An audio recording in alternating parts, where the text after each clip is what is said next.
Welcome to the Band Director Bootcamp podcast, the go-to place for busy band directors who want practical to build programs while maintaining balance in their lives. This podcast is brought to you by the Empowered Music Educator Academy, where we help directors like you find efficiency, sustainability, and impact in your teaching and leadership. And speaking of impact, our platinum sponsor, Kennelly Keys Music, has been serving musicians with a commitment to quality, reliability, and exceptional service. Whether you need top-tier instruments, expert repairs, or trusted advice, they've got you covered. Now, let's dive in and set the tempo for success.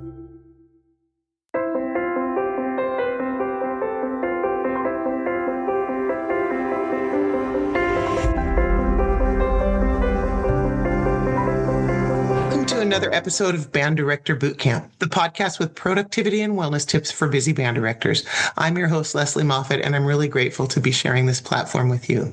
We know you don't have time to watch lengthy professional development webinars, so we bring you 20-minute tidbits with takeaways you can use to amplify your impact and not your workload. And today, we're going to talk with Ben Blessing. Ben's a band director from Baker City, Oregon, and he's going to talk to us about some things today maybe you can relate to. Things like constantly feeling like you're behind in work or whatever you're doing, or if you stay late just to get ahead, or maybe you love teaching but you're feeling physically and emotionally drained. Then if that's you, then you want to stay and listen to this episode, because Ben and I are going to talk about that. I've been there, done that, and Ben's been teaching for 10 years. So those of you that are newer in teaching than I am, maybe can catch some of this before you fall apart in your 30th year, because that's hard. So Ben, like I said, 6th through 12th grade band. He's a band guy, and he's former active duty Marine, and he still plays trombone in the 25th Army Band in Boise, Idaho. And he learned about sustainable performance under very high demand conditions, and he has applied what he learned through his military wellness and fitness principles into music education. So we all got something to learn, including me. I pulled up a chair here so I can tap into some of his expertise. So, hey, first of all, Ben, thanks for being here. You're welcome, Lesley. Thanks for having me. It's really nice to be on your podcast.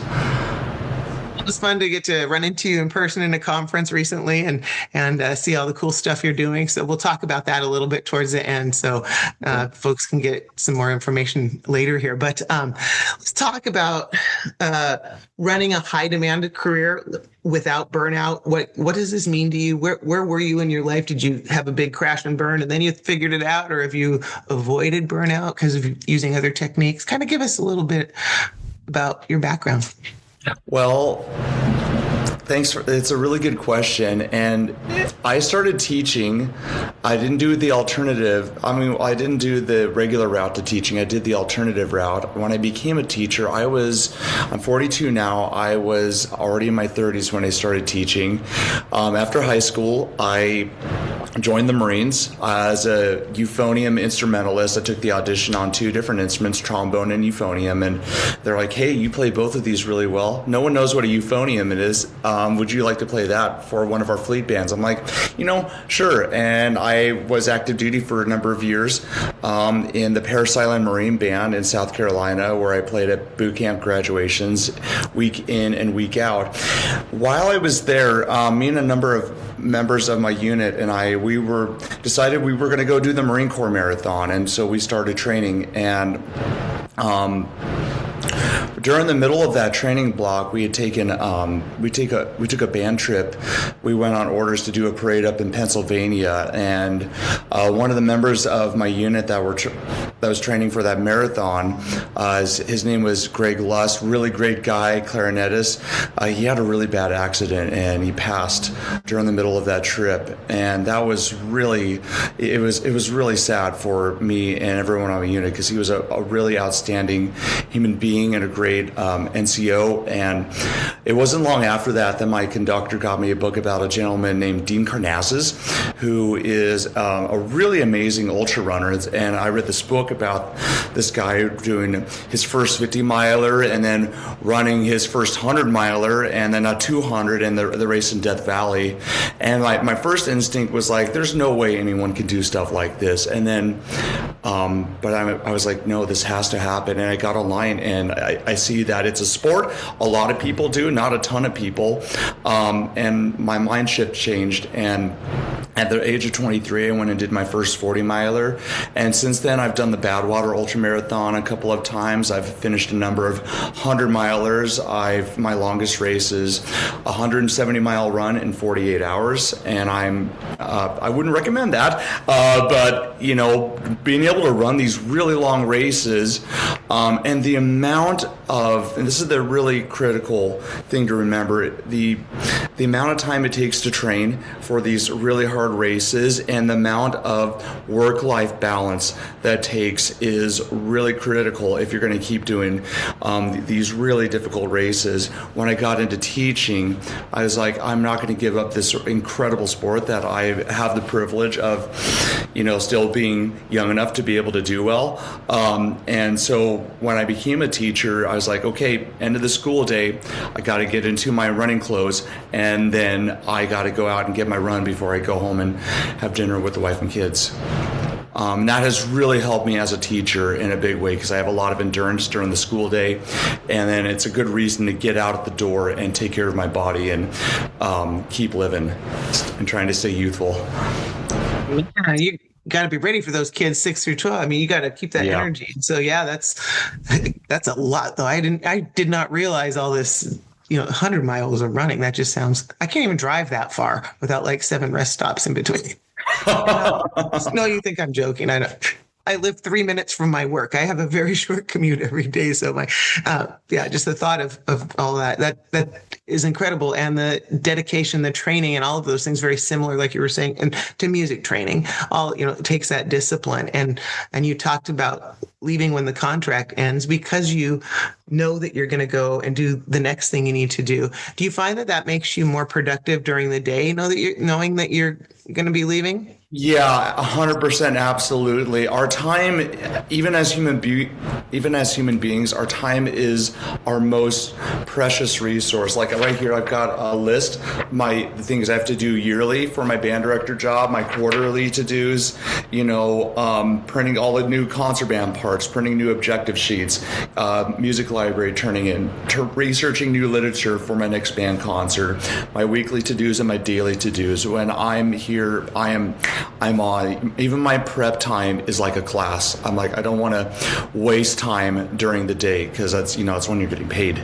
So that's really helped me a lot because no one wants to die wishing they'd spend more time in the office.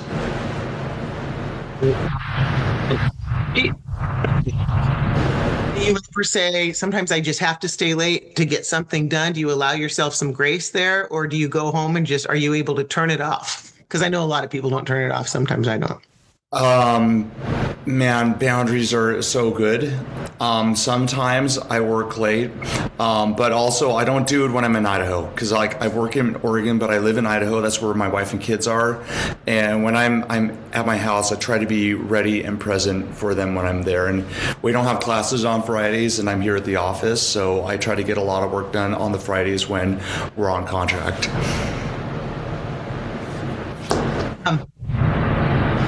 Listen, I was going to ask some other questions about when. Yeah. So, as a parent and doing that, do you involve your kids in your athletic stuff or in your music? How do you fit that? Oh, yeah. We have a lot of parents that listen and say, how do you do that and still parent? Kids need to go on hikes. They're going to comply and they're going to whine. They're going to learn. I might sneeze here. They're going to grow an appreciation for the outdoors. I think as a family, we like to go out and hike a lot, and we get the kids out of the house. My wife likes to ride the bikes around town a lot. With the music, we put our kids in private lessons. They sing in like a kids choir as well. God bless my wife. When I'm gone, she keeps the kids really involved in doing a lot of things. But yeah, wellness is a big part of our lifestyle. We don't have a TV. We take the kids to the library and they just eat books. I mean, they don't actually eat books, but they read so many books, Lesley. Oh my goodness, I love it. Yeah. That's so cool. I carried that mom guilt, and I'd go to the gym or go out for my walks. I would be like, I hate this. And then as my kids got older and I could include them in it and we could do a lot of that together. We used to make a family evening twice a week during the week. We'd put the 3 kids in the car and we'd go down to the athletic club where they could do the play club and work, and while we worked out, and then they'd shower in the locker rooms, and then we'd stop and get ice cream on the way home. So we, in order to take care of our physical health and still feel like we could be with our family, it kind of became a family thing.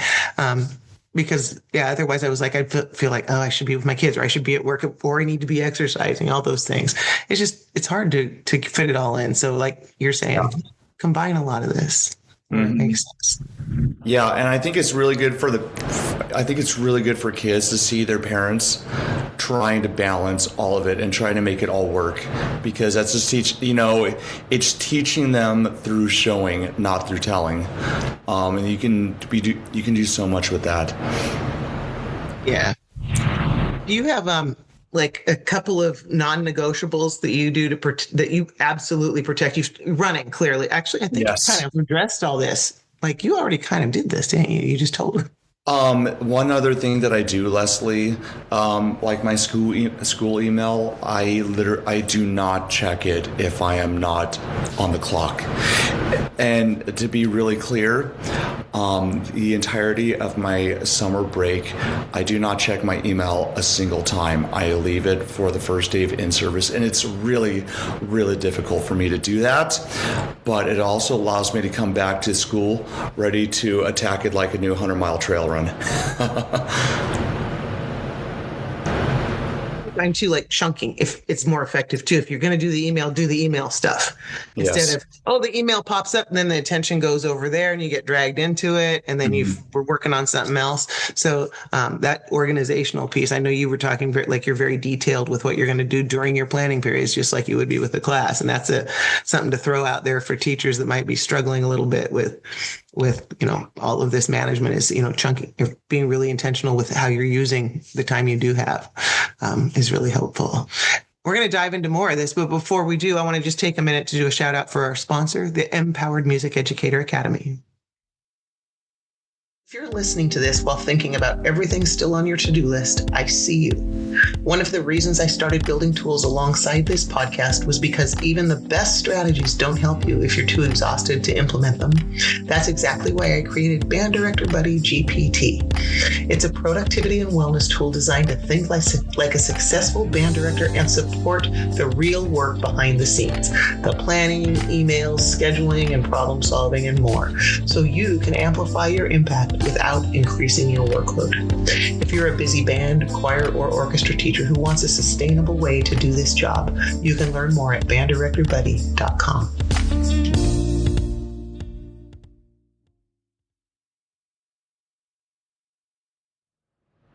All right, we are back with Ben Blessing, and we're talking about like how to some physical taking care of ourselves and how to do it when you're a busy band director and a parent, and you still need to take care of you and feel good.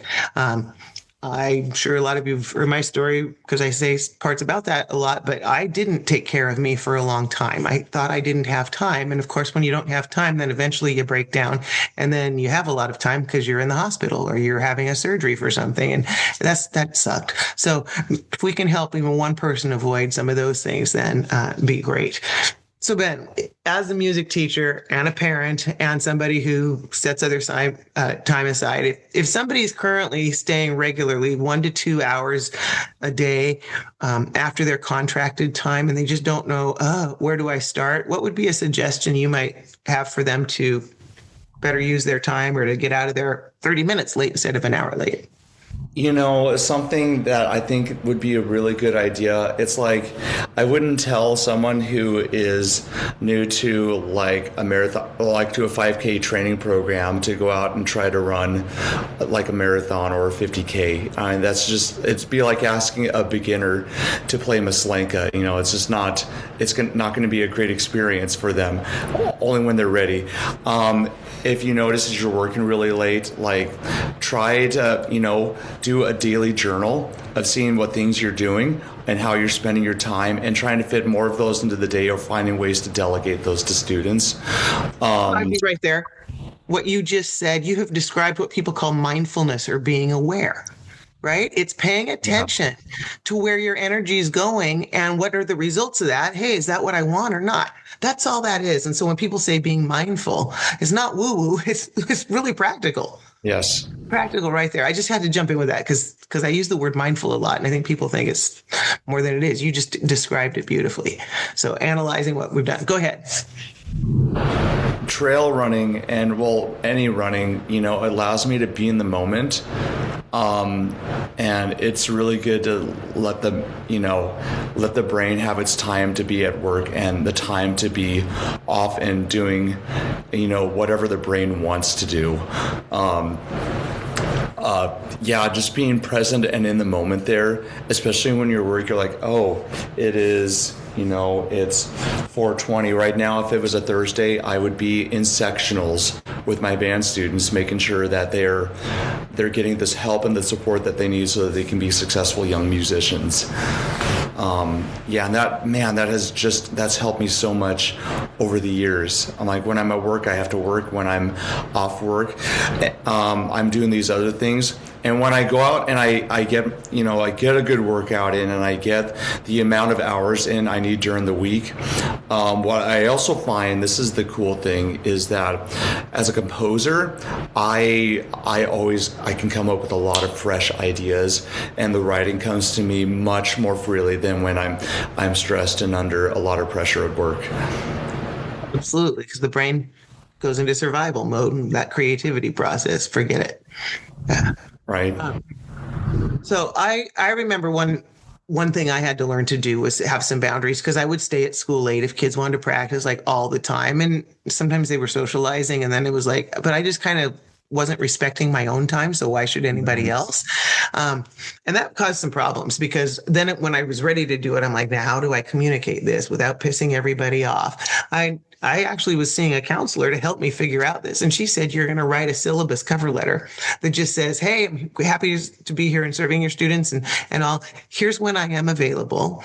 After hours, I won't be. And I had literally had a parent coming to my house to turn a student assignment in one time, because, that's how free people felt. And so it was hard for me to put up boundaries. I live in the community I serve. A lot of the parents of my students were also my kids' friends' parents, because all the band kids were my kids' friends, and we're in the community. So putting up boundaries, I was a nervous wreck having to do that, but I did it. And I expected a lot of pushback, and instead I got a lot of support. People saying, good for you. And I was like, but they had seen the results of me working myself to almost death. I mean, I was missing months of school sometimes because I'd get so sick. I'd be in the hospital going through some surgeries or whatever. So get maybe any other pointers you have on how you were able to set some boundaries, or how how does that work for other ideas? Phone calls. I don't take phone calls for work outside of the school day. Like, all electronic communication at the end of the day, it needs to stop. If I really have to, if I was gonna get work extra, I get to work a little bit earlier, but that I think at the end of the day, like literally just getting out the door when you have to is, that really goes a really long way. It's helped me a lot. And it also, my having really good health, I can just focus better at work. And when I get my exercise in, I'm a happy band director, and I can teach well, I can think, and I can ask great questions, and the kids see that I'm happy, and that builds for a good band culture as well. And you're modeling so many things that help them as a whole human. Yeah. So, and you're walking the walk there, and now you got all the energy to deal with all the kids, 3 different schools. God bless you for that. Hey, I'm not letting you go without having you talk a little bit about diving in. Give us just a little spiel about some of your composition work you've done, and we'll let people know how they could check that out. Sure. So I'm 42 now. I've been writing music since I was in 7th grade. So do the math. It's been a while. Last year I had Randall Standridge did publish one of my works. It's called Dust of the Eons. It's cool. I just had a Zoom with a band this morning in New York State that was reading at a 5th and 6th grade band, and that was just a huge delight for me. Next month, here in about a month, the University of Idaho is going to premiere my 4th symphony for concert band. I am extremely excited about it. And no, it's not a work that young kids can play really well. It's got a lot of 12/8 and some fast runs and big ranges. And I'm really excited to hear my music played at the college level. But I've got a number of works that are on the American Band College Top 100 list, which I'm really grateful for that. I've got a new one called Wilson Creek Winds. That's a really cool soundscape. And I've got a new song that's coming out this summer that was part of a consortium this last year that's called Wild Horse Canyon Adventure. My band students really like playing it. It's going to be free for, it'll be, you can purchase it this coming summer once the consortium deadline has passed. And that's a song about my old race course at this trail race I was the race director for. That was called the Stanhope Ultra Challenge. And I sold that last summer, and I'm really taking the opportunity from that to really invest a lot of time into my music publishing and my composing, which is, you can find my works at benblessing.com. So, yeah. Man, I'm so impressed. All the different facets of your life that you're excelling so much in. It's just really cool. And thanks. I really appreciate it. I think you bring something unique with your background in the Marines that is serving your students and you and all of that really well. So thanks for sharing some secrets with us. You're welcome. Thanks again. Yeah. And that's a wrap on this episode of Band Director Boot Camp. Thanks to Ben Blessing for being here in person with us today, and to all of you out there who keep showing up to teach music every day. Remember, success in music education isn't just about what happens on the podium. It's about taking care of yourself and setting up systems that work for you. So thanks for listening, and keep making magic as you work with kids. Oh my God, I can always say this. Thanks for listening, and keep making a difference in kids' lives through the magic of music education. Before you go, I want to leave you with this. You don't need to work harder to be effective. You just need better support. Band Director Buddy GPT was created for music educators who care deeply about their programs but are tired of carrying everything alone. It's there to help you think through challenges, streamline the busy work, and protect your time and energy without lowering your standards. If that sounds like what you've been craving, head to banddirectorbuddy.com to explore how it works and decide if it's a good fit for you. Thanks for listening to the Band Director Bootcamp podcast, and for the work you do every single day. That's a wrap on this episode of the Band Director Bootcamp podcast. Remember, success in music education isn't just about what happens on the podium. It's about taking care of yourself and setting up systems that work for you. The Empowered Music Educator Academy is here to help you do just that. So be sure to check out our resources at empowerededucator.com. And of course, a huge thank you to Kennelly Keys Music, our platinum sponsor, for their unwavering support of music educators like you. Whether you need instruments, accessories, or expert advice, their team is ready to help. Thanks for listening, and keep making music happen.